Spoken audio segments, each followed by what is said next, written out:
And for the latest on the Israel-Hamas war, we are joined live by Major General Glenn Ignazio, a retired Special Ops Air Force commander and national security expert in defense intelligence technology. Glenn, it's good to have you. Thanks for joining us today. Thank you. Good to be with you.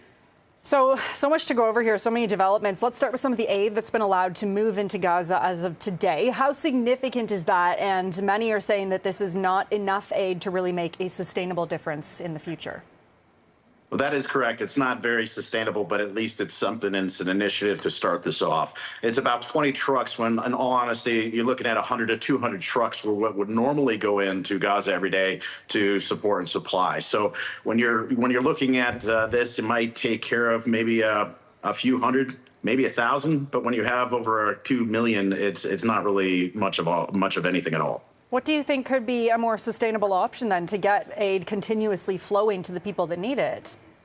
Well, it'd have to be a continuous process where the gates are basically open and there's a free flow of equipment that would go in constantly. So these trucks would have to be a constant convoy in and out. But at the same time, it is one of those concerning things of what is going in. So making sure that nothing is going in to support Hamas, but being able to take care of the humanitarian aspects, that's the balance. And it would take a significant amount. It'd take probably 200 a day to even just start recovering this. And that's a very tricky line to follow. I want to talk about those airstrikes, more airstrikes that we saw today, often aimed at hospitals in Gaza City. But there's also growing fears in that area of a wider war breaking out in that region. Part of the reason there's that summit going on in Egypt. How likely do you think a wider war is at this point?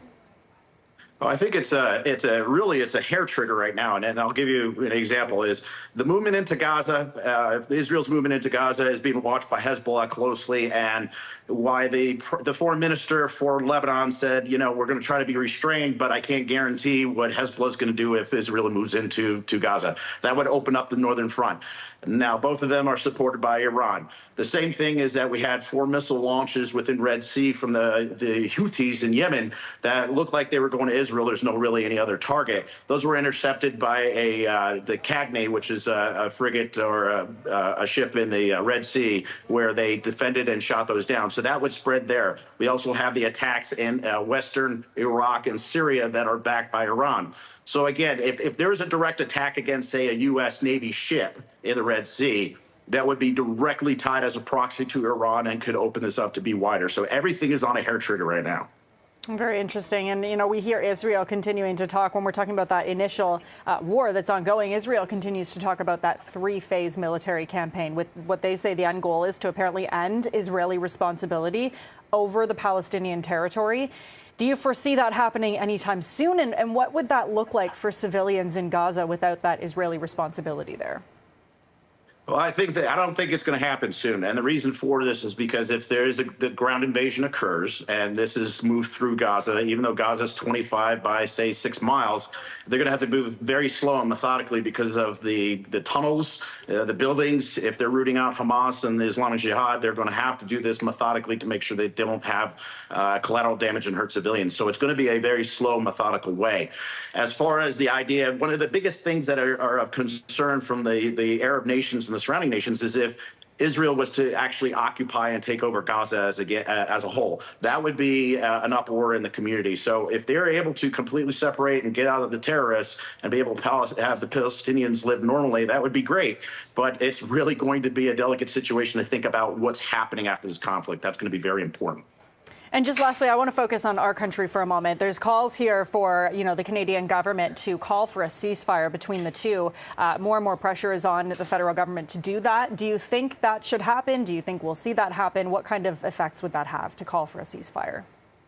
Yeah, I think that the best thing is to say restraint, which is being much more methodical about taking off particular command and control or missile sites and so forth of Hamas and Islamic Jihad. There's more than one terrorist group in Gaza. We got to remember that.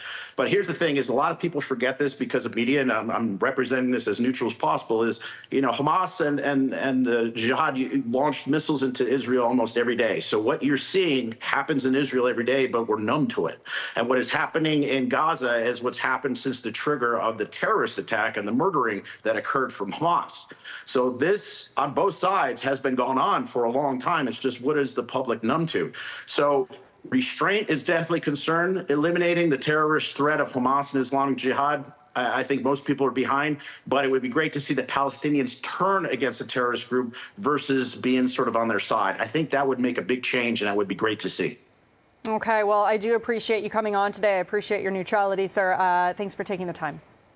Absolutely. You take care. That is Major Glenn Ignazio, a retired Special Ops Air Force commander and national security expert.